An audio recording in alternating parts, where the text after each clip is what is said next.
네, 시청자 여러분 안녕하십니까? 장용진입니다. 오늘 저는 특별한 분을 한 분 모셨습니다. 이 민주진보 진영의 시민이라면 한 번쯤 뵙고 싶었을, 그리고 이분의 이야기를 좀 듣고 싶었을 분입니다.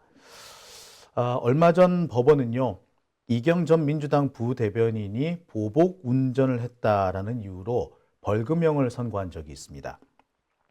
이경 부대변인은 사실이 아니라고 부인했지만 공천심사 대상에서 제외되는 불이익을 받아야만 했습니다. 사실 이 과정에서 수구 적폐 언론들의 저열하고 집요한 공격을 받기도 했죠. 이경 부대변인은 자신의 결백을 입증하기 위해서 플랜카드까지 붙이면서 이 결백을 입증해줄 대리기사님을 찾아 나서게 됐는데요. 다행히 이 대리기사님을 찾아냈다는 소식이 들렸습니다. 그래서 상황이 급반전되는가 싶었는데요. 하지만 한 번 내려진 공천심사 배제 결정은 뒤집어지지 않았습니다. 오히려 민주당 공천위 측은 이경 부대변인이 증거 자료를 제대로 제출하지 않았다면서 오히려 이경 부대변인의 문제가 있는 것처럼 발표하기도 했습니다.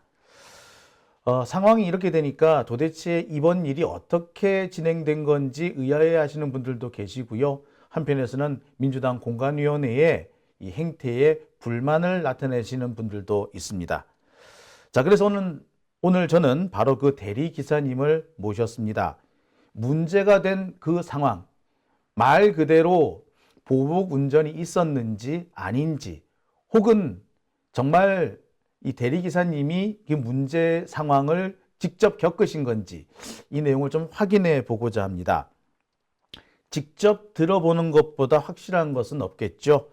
진실이라면 진실이 더욱더 명백해질 것이고요. 거짓이라면 지금이라도 거짓이 드러날 것이기 때문입니다.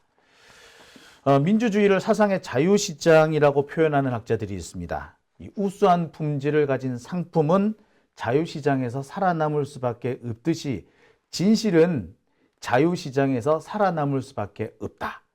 이런 취지에서 나온 표현입니다.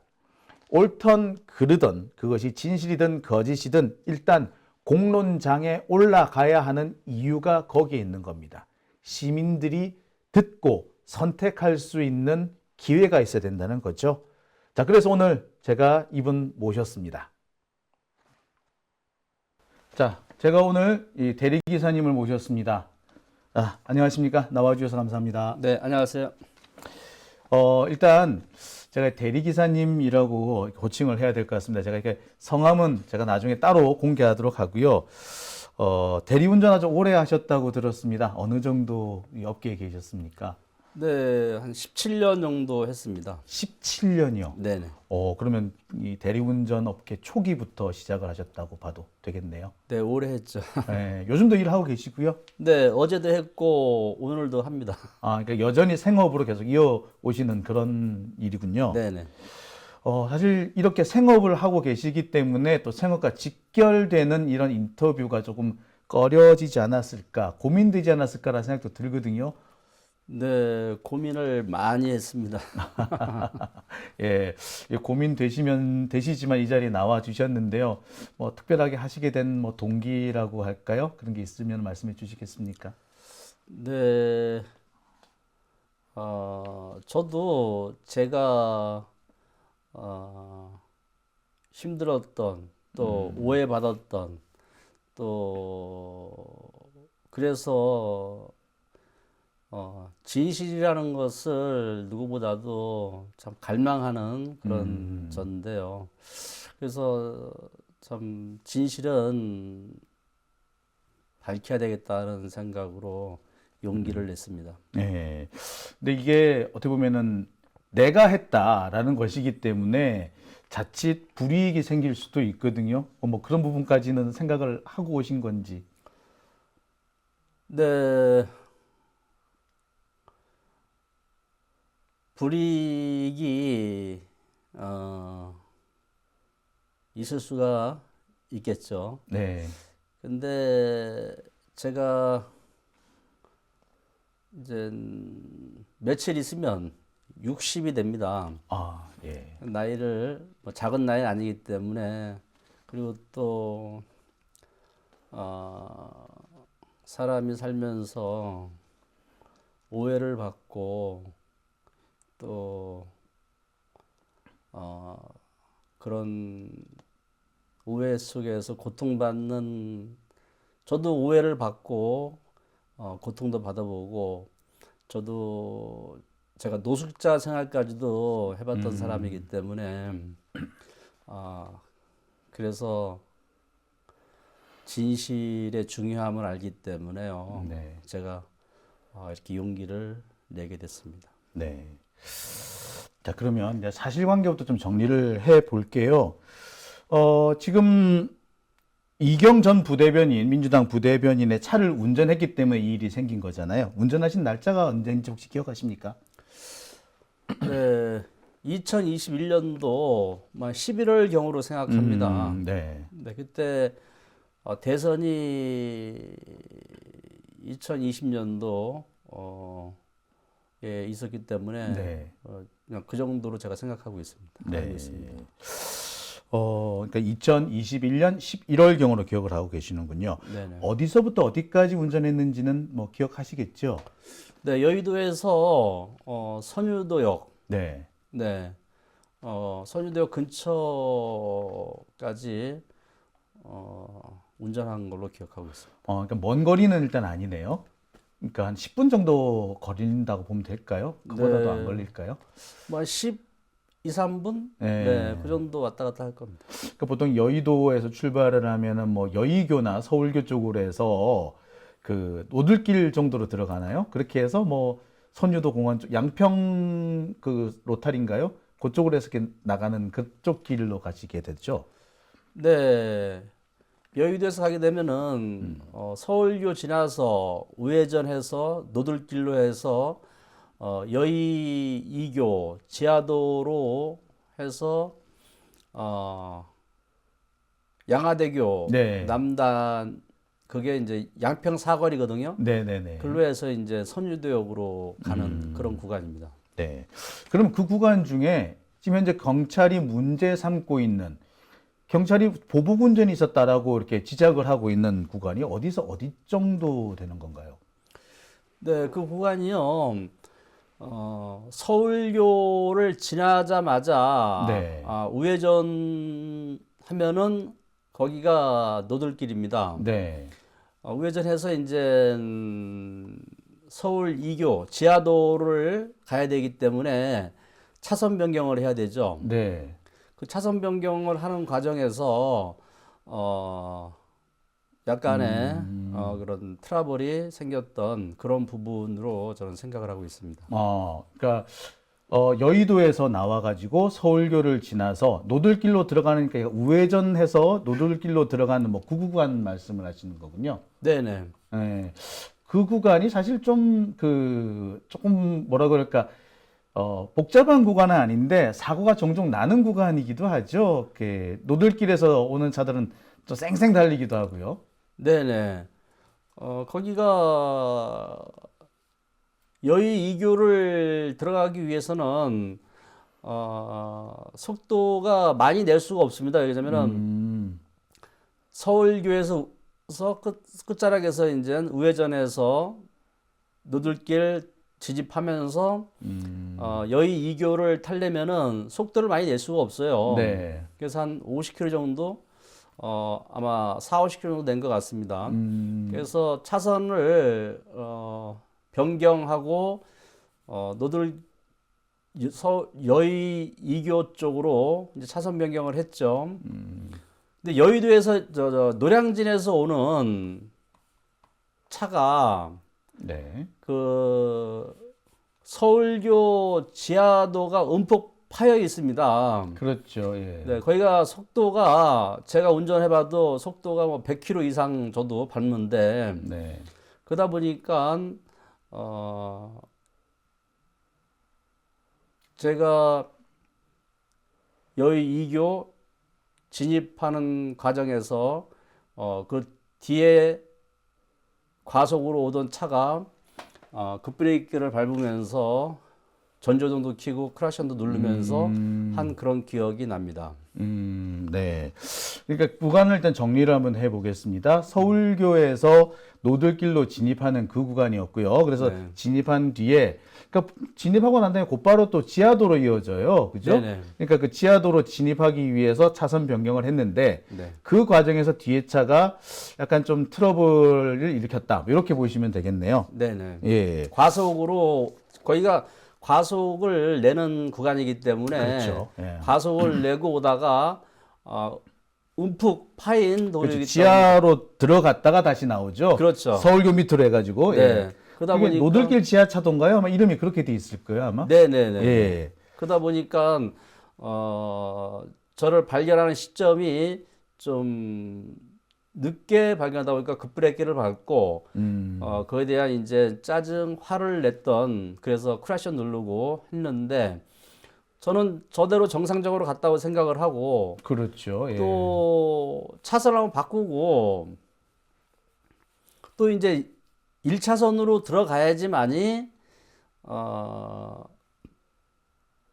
양평 사거리로 해서 선유도를 갈 수 있기 때문에 그렇죠. 네. 네, 그러니까 다시 말씀드리면은 서울교에서 노들길로 들어가서 여의 2교로 들어가기 위해서는 차선을 2차선으로 한번 바꾸고 네. 또 1차선으로 바로 또 바꿔야지만이 양평 사거리로 해서 선유도로 갈 수 있습니다. 네. 그러니까 지금 그 대리기사님께서는 그 양평을 가기 위해 그 양평 로타리를 가기 위해서 자연스럽게 진행을 하고 있었을 뿐인데 물론 뒤에 차 입장에서는 좀 짜증나는 상황일 수도 있을지 모르겠으나 이게 보복운전이라 보기는 어렵다. 그런 그런 의도는 아니었다라는 말씀이신 거죠. 네, 절대로 보복운전 할 생각도 없고 할 수도 없고 네. 그 도로가 그렇다 보니까 그 사람이 오해를 하고 했던 부분이라고 생각합니다. 네. 그러니까 제가 잠시 그림을 제가 준비했는데 이게 서울 그 서울교거든요. 그러니까 서울교에서 노들길로 이렇게 들어가는 곳이고요. 네, 맞습니다. 예, 노들길 그 서울교 밑으로 이렇게 노들길 지하차도가 지나갑니다. 그러니까 이제 여기서 쭉 진입을 해서 이렇게 양화대교 쪽으로 이렇게 진입을 하기 위해서는 이 다음에 또 이제 지하차도가 또 있잖아요. 그렇죠. 그러니까 그 지하차도로 들어가기 위해서 이렇게 차선 변경을 했다. 네. 예, 본선에 진입해서 차선 1차선으로 진입하는 그런 상황이고요. 근데 네네. 아마 그 상대방 운전자는 이렇게 노들길을 따라서 쭉 약간 과속을 하고 오시다가 예, 이렇게 그 합류 지점에서 이렇게 부딪히게 되니까 예, 조금 짜증이 났겠네요. 그런데 여기서 이제 이분은 아마 차선을 변경을 하려고 했던 것 같고, 그러니까 이 사람이 볼 때는 지금 선생님이 운전하신 이 차가 앞을 가로막는다 이렇게 오해할 수도 있기는 있었겠네요. 그러니까 이게 아마 보복 운전이다 뭐 이렇게 얘기를 하지 않았나는 생각이 드는데 당시 속도가 어느 정도였나요? 속도가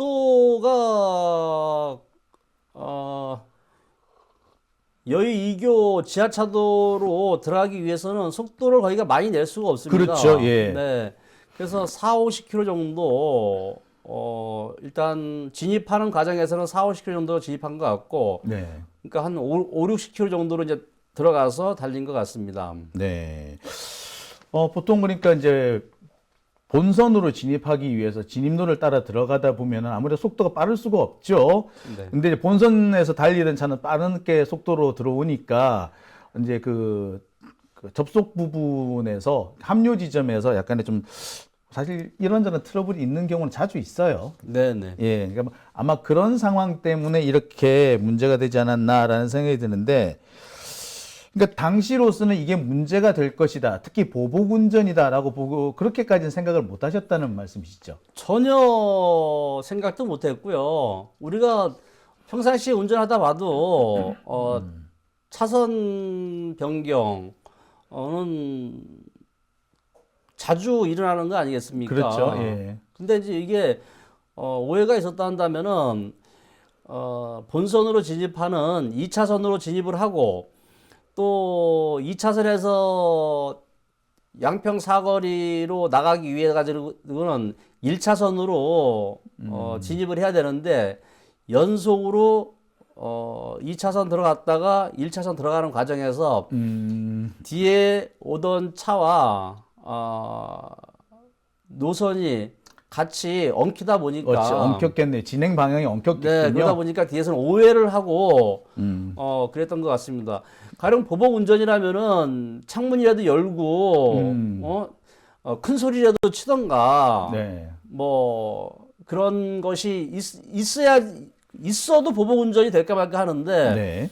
무슨 뭐 창문 연 것도 없고 그냥 크래시어 몇 번 누르고 전조도 몇 번 킨 거 그에 대한 부분을 보고 뭐 그럴 수도 있고 한 거라고 저는 생각을 하고 그러니까 상대방 차가 크락션 누르고 이제 상향등 켜고 했다는 네, 말씀이시죠? 네. 거기에 다 선생님이 다른 대응을 하신 거는 아니고요. 예 다른 대응 뭐 할 것도 없고 단지 그냥 뭐 가던 길 계속 가신 거군요, 그러니까. 저는 정상적인 부분으로 갔는데 뒤에서 오해했던 부분이라고 생각을 합니다.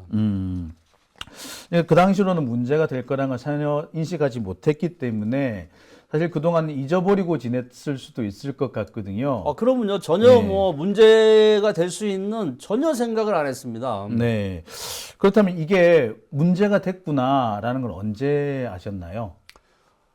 네, 제가 매스컴을 통해서 이런 문제가 이런 상황이 있다 하는 이경 대변인의 그런 상황을 언론을 통해서 들었을 때 저거 내가 운전한 건데 하고 하는 정도로 해서 그냥 넘어갔습니다. 왜 그러냐면은 저도 밤에 새벽에 일을 하는 사람이다 보니까 네. 낮에 시간을 내리기가 참 힘듭니다. 네. 그러다 보니까 그냥 그 정도만 알고 지나갔었죠. 네. 그러니까 이제 언론에서 이경 부대변인 얘기를 보도하기 전까지는 이게 문제가 됐다는 것도 모르고 계셨다는 말씀이시죠? 네, 전혀 몰랐죠. 예. 근데 언론에서 보도가 됐다고 하더라도, 저게 내가 운전한 거야라고 이렇게 언뜻 금방 생각이 나지는 않을 것 같아요. 어떻게 그게 생각이 나시던가요?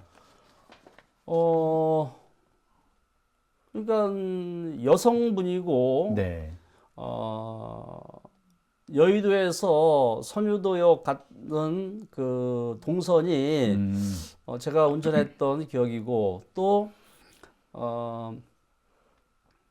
그 지점에서 보복 운전했다는 그 지점에서 제가 그렇게 트러블이 생겼던 일이 있기 때문에 그래서 그게 무슨 트러블도 사실 아니죠. 그렇죠. 뭐 운전하다 보면은 흔히 있는 건데 전 생각지도 않았는데 그래서 뭐 그냥 그 정도만 알고 있어 제가 했구나 정도만 그냥 생각을 했었던 거죠. 그래서 뭐 대응을 안 했기 때문에 트러블이라고 할 것도 없고 뒤에 차가 짜증을 냈다. 뭐 이 정도. 그런데 나는 그냥 참고 넘어갔다. 이렇게 생각을 하셨던 거네요. 그 정도죠. 예. 그래서 이게 문제가 될 거라고 생각을 못 했는데, 언론에서 보도되는 거 보고, 저거 난 거 같은데? 라고 생각하셨다는 말씀이시죠? 네네. 예. 근데 그때는 이제 그 이동한 동선, 그 다음에 여의도에서 여성을 태웠다. 뭐 이런 것들이 떠올랐다는 말씀이신데, 네네. 뭐 외모라든지 이런 게 특징적인 게 혹시 기억나거나 그러시진 않으셨던가요? 저희는 뭐, 저녁에 어두운 밤에 운전하다 보니까 또 손님들한테 일일이 뭐 얼굴을 보고 기억하고 그런 것은 사실 없습니다. 단지 여성이냐 남성이냐 또 이제 그 정도만 이제 보지 자세히 뭐 보이지도 않고요. 어두운데도 보이니까. 예. 그러니까 내가 태웠던 사람이 이경이구나라고 아신 것도 그러면 그때 언론 보도를 보고 아신 거군요. 그렇죠. 예. 근데 이제 그 지금 말씀을 이제 그 종합을 해보면 일단 처음에 그 보도 내용을 보고도 처음에는 그런가 보다 하고 넘어가셨다. 일단 저기 생계가 먼저 급하니까 이제 그거부터 먼저 신경을 쓰셨다는 거고 연락을 먼저 하신 것 같지는 않던데 나중에 결국에 그 이경 부대변인 측에 먼저 연락을 하셨잖아요. 네. 이렇게 연락을 하시려고 이렇게 마음 먹게 되니까 어떻게 보면은 마음을 바꾸신 건데 마음 바꾸시게 된 계기가 있을까요? 예, 제가 여의도 국회의사당 차를 몰고 지나가는데 현수막을 보게 됐어요. 아, 현수막을 그래서 보셨군요. 네, 현수막을 보고 어 현수막까지 붙였네. 그래서 대리기사를 이렇게 찾는다는 현수막을 제가 보고 무슨 심각한 정말 심각한 일이 좀 심각한가 보다.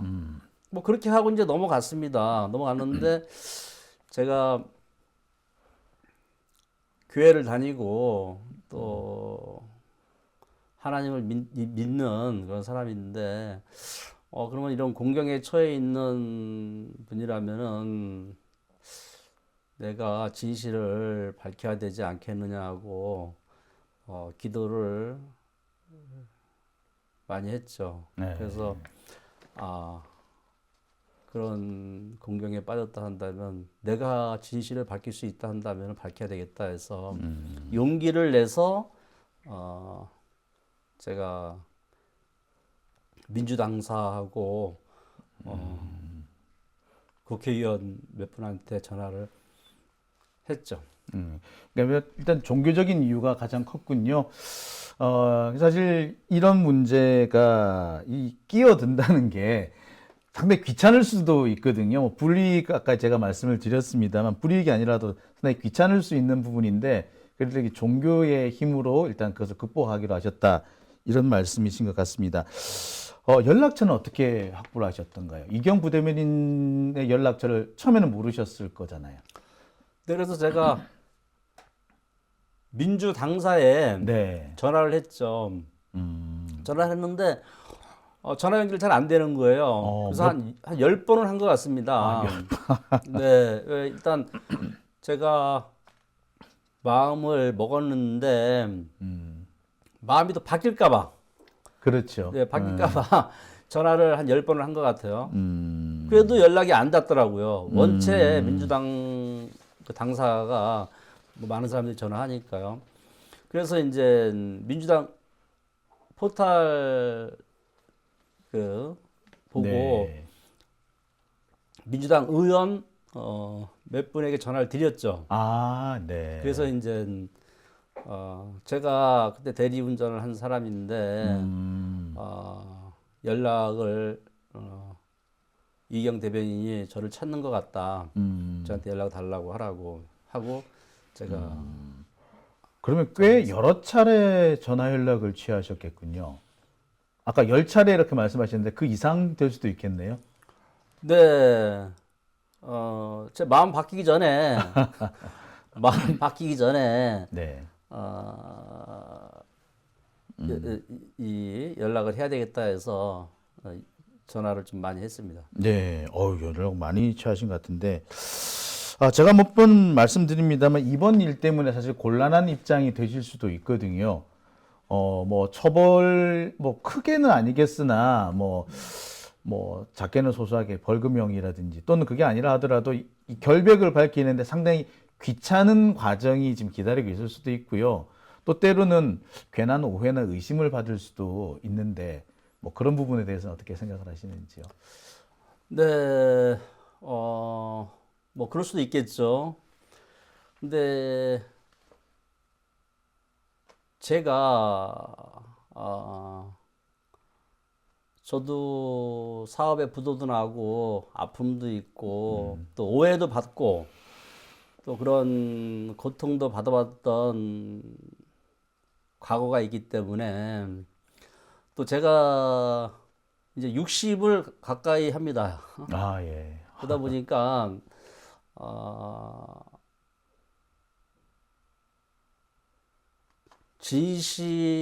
진실은 또 오해받는 것만큼 더 고통스럽고 괴로운 게 없거든요. 네. 그걸 제가 잘 알기 때문에 제가 용기를 낸 것은 정말 진실은 또 왜곡된 잘못된 거에 의해서 고통받는 것만큼 더 힘든 것이 없는 것을 알기 때문에 제가 죽을 때 뭐 돈 가져갑니까?